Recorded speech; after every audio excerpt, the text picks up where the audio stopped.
Hi friends! కథా ప్రారంభానికి ముందు ఇటువంటి స్టోరీస్‌ని ముందుకు తీసుకురావడానికి చాలా కష్టపడుతున్నాను. దానికోసం మీరు దయచేసి ఈ వీడియో నచ్చితే సబ్స్క్రైబ్ చేసుకొని లైక్ చేయండి. దాని ద్వారా యూట్యూబ్ ఈ వీడియోని ఇంకొంతమందికి సజెస్ట్ చేస్తుంది. వీడియో కంప్లీట్ అయ్యాక మీ విలువైన అభిప్రాయాన్ని కింద కామెంట్ చేయండి. సో లేట్ చేయకుండా కథలోకి అయితే వెళ్ళిపోదాం.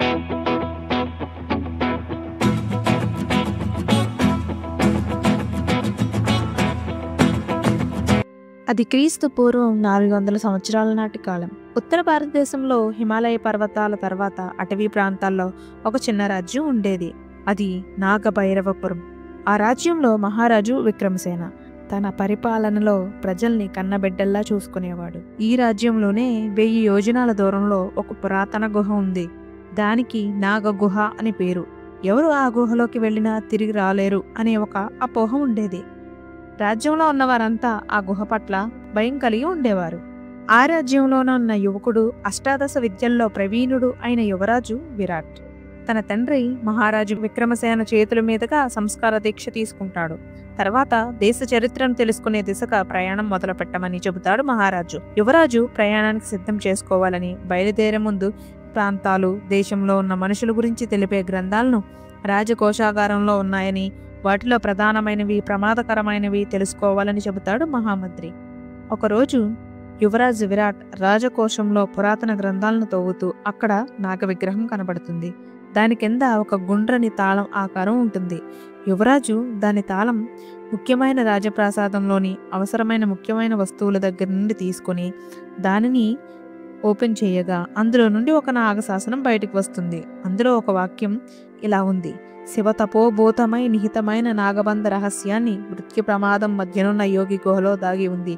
దానిని పొందేవాడు ప్రపంచానికి వెలుగును విరజమ్మగలడు అని. విరాట్ దానిలోని నిగూఢమైన అర్థాన్ని గ్రహించి దానిలో దాగిన రహస్యాన్ని తెలుసుకోవాలనే తపనతో నాగగుహలోకి వెళ్లాలని నిర్ణయించుకున్నాడు. అదే విషయాన్ని మహారాజుతో చెప్పగా మహారాజు విక్రమసేనుడు యువరాజు విరాట్తో, వద్దు యువరాజా, మీరు ఈ సువిశాల సామ్రాజ్యానికి కాబోయే మహారాజు. ఆ నాగగుహకు వెళ్ళి నాగనిధి, నాగ శాసనాలను తేవడం అసాధ్యం. మీలాగే మీ ముత్తాతగారు అయిన అనంగమేమ మహాశయులు ఇప్పుడు మీరు చదివిన శాసనాలను సేకరించి వాటిని భద్రంగా దాచారు. కానీ ప్రజా శ్రేయస్సు దృష్ట్యా రాజ్య భవిష్యత్ కర్తవ్యానికి తలవంచి తన ప్రయత్నాలు విరమించారు అన్నాడు మహారాజు. దానికి విరాట్, తండ్రి గారు, మనం క్షత్రియులం. చావు ఎదురుగా వచ్చినా ఎదిరించి పోరాడాలు కానీ వెన్ను చూపడం వీరుడి లక్షణం కాదు. మీరు భయపడకండి తండ్రి గారు.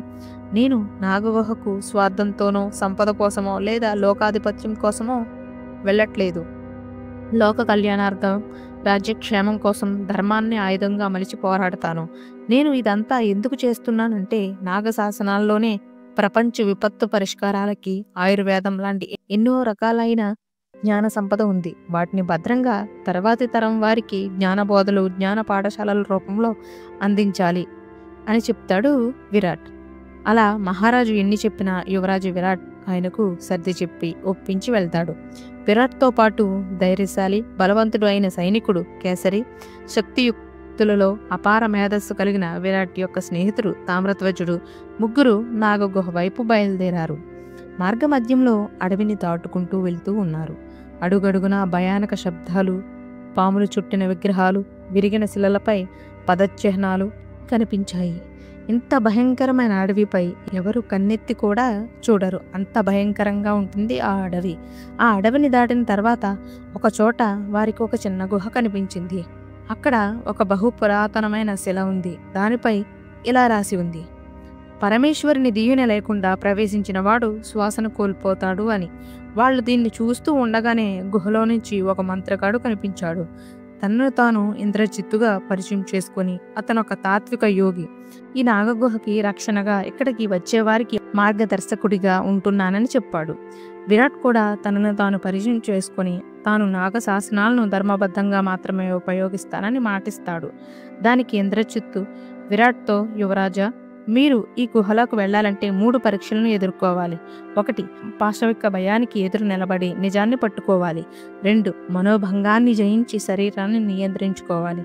3. అంతిమంగా మర్మాన్ని తెలుసుకునే శక్తిని పొందాలి అని చెప్తాడు. విరాట్ దానికి అంగీకరిస్తాడు. మొదటి పరీక్ష ప్రారంభమైంది. మొదటి పరీక్ష అది పాముల మాయాజాలం. వాళ్ళు ప్రవేశించిన గుహలో అనేక రకాలైన పాములు భయంకరంగా చుట్టేస్తున్నట్లు కనిపిస్తాయి. తామ్రధ్వజుడు ఆ మార్గమధ్యంలో వెళ్ళబోయి కింద పడిపోయి కేకలు వేస్తాడు. కానీ విరాట్ తన మనసు స్థిరంగా ఉంచి చూశాడు. అవన్నీ మాయాజాలం మాత్రమే అని గ్రహించాడు. తన శరీరాన్ని శాంతంగా ఉంచి నిజాన్ని గమనించి పాముల మధ్య నుంచి ముందుకు సాగాడు. పాములన్నీ మాయమైపోతాయి. పరీక్ష విజయవంతమైంది. రెండవ పరీక్ష మానసిక బంధనం. రెండవ గది చాలా విచిత్రంగా కనిపించింది. అక్కడ విరాట్ తండ్రి చనిపోయినట్టు ఆయన పార్థివ దేహం వద్ద తన తల్లి కూర్చొని ఏడుస్తూ, విరాట్, నీ వల్ల ఈ అనర్థం జరిగింది. నీవే గనక మీ నాన్నగారు చెప్పినట్టు నాగగుహకి వెళ్లకుండా ఉన్నట్లయితే ఈరోజు మాకు ఈ పరిస్థితి వచ్చేది కాదు అని విరాట్ని నిందిస్తూ మాట్లాడుతుంది. విరాట్ మనసు గందరగోళ స్థితిలో ఉంది. ఇప్పటి వరకు జరిగిన ప్రతి విషయాన్ని గుర్తు తెచ్చుకొని క్షణాల్లో ఆ మాయను గుర్తించాడు. ఇది నా మానసిక బలహీనత మాత్రమే, నిజం కాదు అనుకుంటూ ముందుకు వెళ్ళాడు. అన్నీ మాయమైపోయాయి. రెండవ పరీక్ష కూడా విజయవంతంగా దాటగలిగాడు. మూడవ పరీక్ష నాగబంధ సూత్రం. గుహ యొక్క చివరి భాగంలో ఒక బంగారు పుట్ట కనిపిస్తుంది. దానిపై నాగరాజుని విగ్రహం కూడా ఉంటుంది.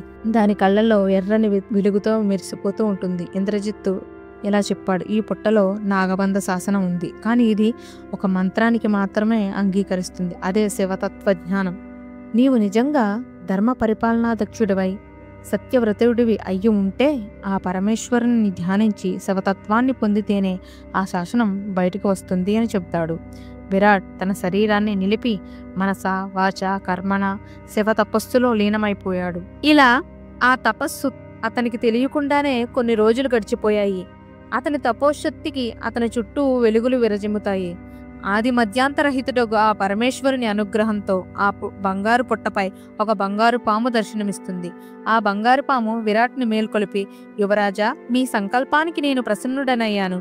కానీ మీరు ఈ శాసనాన్ని ధర్మబద్ధంగా వినియోగించినప్పటికీ దీనికోసం అగ్నికాలుడు ఎన్నో ఏళ్ల నుండి నిరీక్షిస్తున్నాడు. మీరు ఈ నాగబంధ శాసనాన్ని తీసుకున్నాక పరిస్థితులు తలకిందులవుతాయి. ఈ గ్రంథం మంచికి ఎంతగా ఉపయోగపడుతుందో దీనిని దుర్వినియోగం చేస్తే ప్రళయం కూడా అంతకంటే ఎక్కువగా ఉంటుంది. ఇది నీకు, నీ రాజ్యానికి కూడా ముప్పు వాటిల్లే పరిస్థితి ఉంటుంది అని చెబుతుంది. దానికి యువరాజు విరాట్, నాగరాజా, నీ దర్శన భాగ్యానికి నా జన్మ ధన్యమైంది. కానీ నేను అస్త్రశస్త్రాలలోనూ అష్టాదశ విద్యల్లోనూ ఆరితేరాను. సకల శాస్త్రాలను అవపోసన పట్టినవాడను. నాగబంధన శాసనాన్ని మంచికి ధర్మబద్ధంగా ఉపయోగించి దానిని జాగ్రత్తగా, నాకు తప్ప ఎవరికీ తెలియనంత నిగూఢంగా ఉంచుతాను. దానితో బంగారు పాము, సరే యువరాజా, అపార పరాక్రమవంతుడివి, తపోశక్తి సంపన్నతతో దానిని దైవానుగ్రహంతో గెలిచిన వాడివి కనుక నిన్ను నమ్మి ఈ శాసనాన్ని నీకు ఇస్తున్నాను అని మాయం అయిపోతాడు. దానితో అదే పుట్ట నుండి దేదీప్యమానంతో ఆ శాసనం బయటకు వచ్చింది. విరాట్ ఆ శాసనాన్ని తాకగానే వెలుగులు విరజిమ్ముతూ ఒక వాక్యం గాలిలో తేలియాడింది. అది ఒక మహామంత్రం. మంత్రం శివుని విగ్రహం ఎదుట ఆ శాసనంపై మెరుస్తూ కనిపిస్తుంది.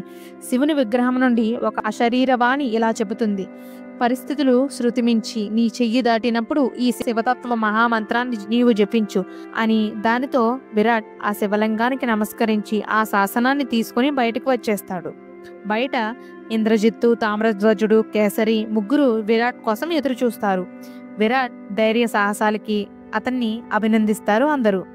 విరాట్ మాత్రం బంగారు నాగుపాము చెప్పిన ప్రమాదాల్ని, చివరిగా అగ్నికాలుడు ఎవరని అడుగుతాడు. ఆ మాటలకి ఆశ్చర్యపోయి చూస్తాడు ఇంద్రజిత్తు. అసలు ఎవరా అగ్నికాలుడు? బంగారు నాగుపాము చెప్పినట్టు రాబోయే ప్రమాదాలేమిటి? నాగబంధ శాసనాన్ని విరాట్ పూర్తిగా రక్షించగలుగుతాడా? సో దాని గురించి మనం నెక్స్ట్ ఎపిసోడ్లో తెలుసుకుందాం. హోప్ యూ గైస్ ఈ సిరీస్ మీలో ఎంతమంది హృదయాలకు చేరగలిగిందో కింద కామెంట్ సెక్షన్లో తెలియజేయండి. Thank you for watching.